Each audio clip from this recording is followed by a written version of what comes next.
Magandang araw uli sa inyong lahat mga kamatsas. Isa pa nating kababayan ang nagpasiklab kahapon sa Abu Dhabi round number 3 matapos niyang gulatin at pisakin ang Grandmaster ng Iran na si Pouria Darini. Ayan, paano kaya pinisak ha? Talagang talentado ang Pinoy eh.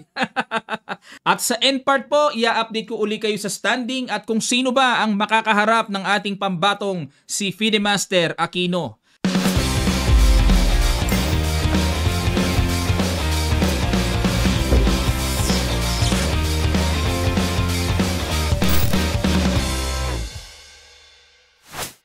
Ang ginawa, nag-E4, nag-C5 si GM, Sicilian, Knight F3, Knight C6, at pumasok sa main line, Open Sicilian, at pinasok naman ni GM ang classical variation kung tawagin. Nag-F3, E5, at umaatras lang talaga yan. Dito po kasi, kung ang gagawin ng puti ay kakapture ng Knight, ay papabor yan sa black dahil makapagbibigay ng additional control sa center.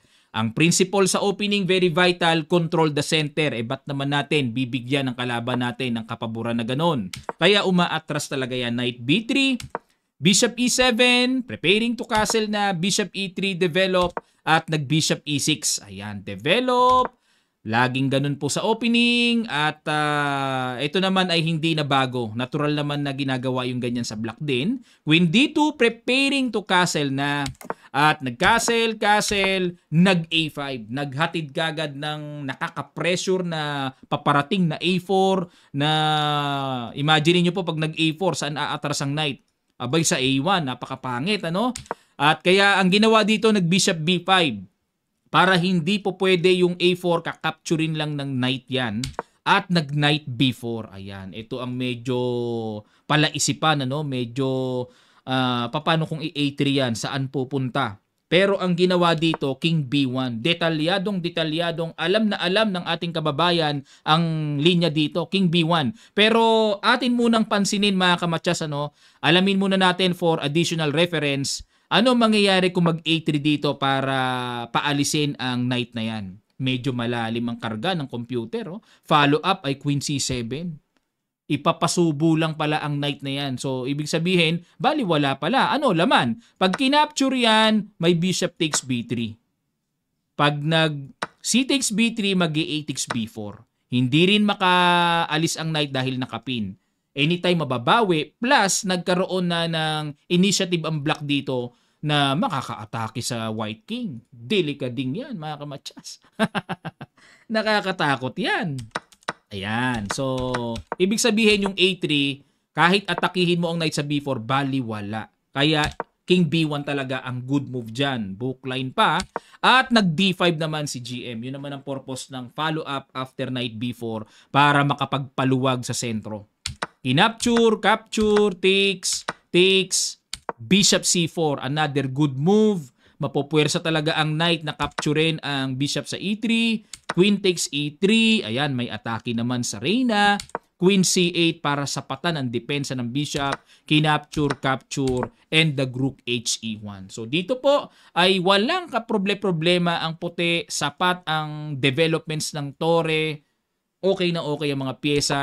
Nag-A4 umatake. Knight C5 sumusugod talaga yan. Hanggang dito, bookline pa mga kamatsas. Ano? Nag-Rook FD8.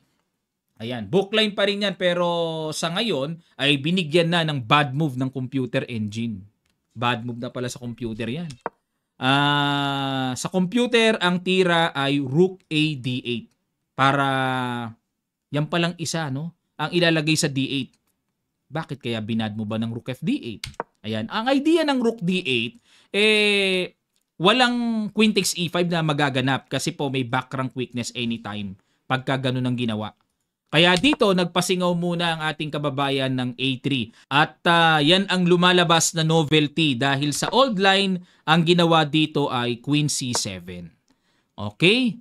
O, balik tayo sa novelty. A3 pasingaw, nag-F6, sinapatan na ang depensa sa E5, nag-Queen B5. Ayan, para i-pressure yung B7 at nag-Queen E7. Dito po mga kamatsas, may ipapapansin ako sa inyo, no? Tingnan nyo po. Ang oras na natira dito kay GM ay 17 minutes and 31 seconds. Pag tira, 1 minute na lang and 43 seconds. Ibig sabihin, itong tira na ito ay matagal inisip. Pagtira, blunderacious pa ang binigay ng computer engine. 2 question mark. Pero dito, ang tira lang daw ay Queen C6. Slightly better lang ang puti. So, medyo malabo-labo pa yan. Hindi pa maliwanag na winning talaga. No? Para depensado yung mga pawns, yan lang pala. Pero dito, siguro sa isip ni GM, pag Queen C6, maaaring baka tumabla. Ayaw niya ng tabla. Hindi niya alam na medyo alanganin ang posisyon niya dito. Sa pagtira niya ng Queen E7, nasimplihan lang ng pitik. Ano kaya yung tira na yon? Simple lang to, pakiguess nyo mga kamatsas. Sa ilang sandali lang, tutuloy kagad natin. Start.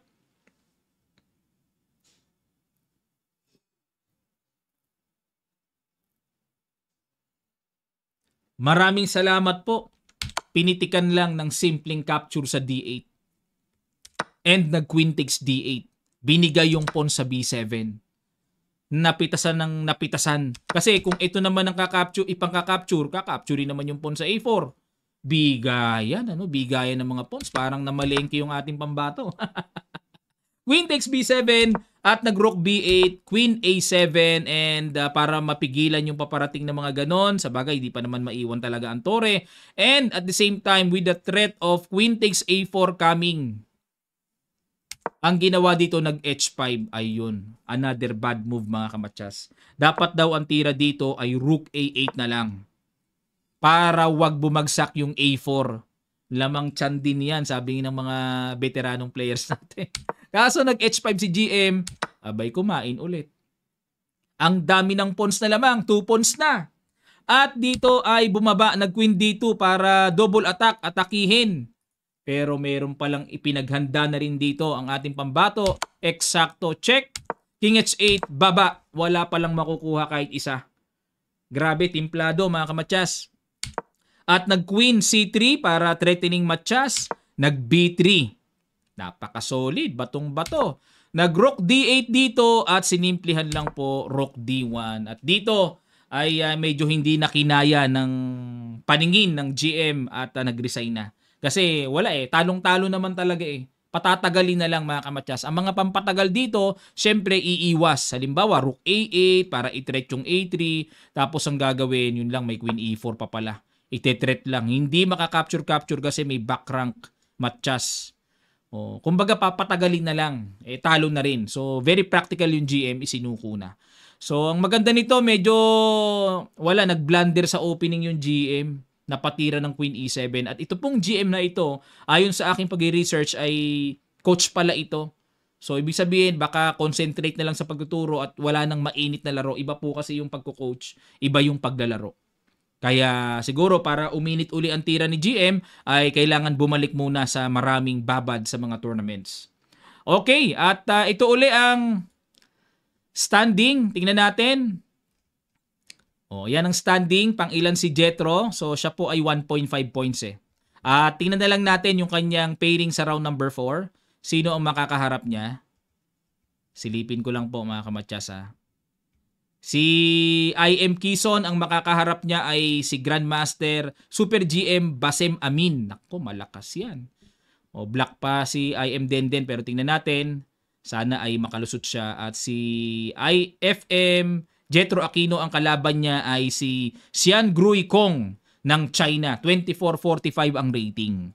Hindi rin biro po mga Chinese. Kahit walang title ang mga Chinese, talagang sumisipa yung mga yan. Kaya kailangan pag-isipang mabuti at paghandaan ng ating pambato na si FIDE Master Jetro Dino Aquino. At susubaybayan din natin ang kanyang flow dito mga kamatsas. Okay po, maraming salamat. Manatili kayong nakatutok sa ating YouTube channel para sa mga nagbabaga at lumalagablab na mga laro dito sa mga malakasang tournaments na kapupulutan natin ng ating chess knowledge and improvements. Maraming salamat po. Magkita-kita pa tayo sa mga susunod pang chess updates.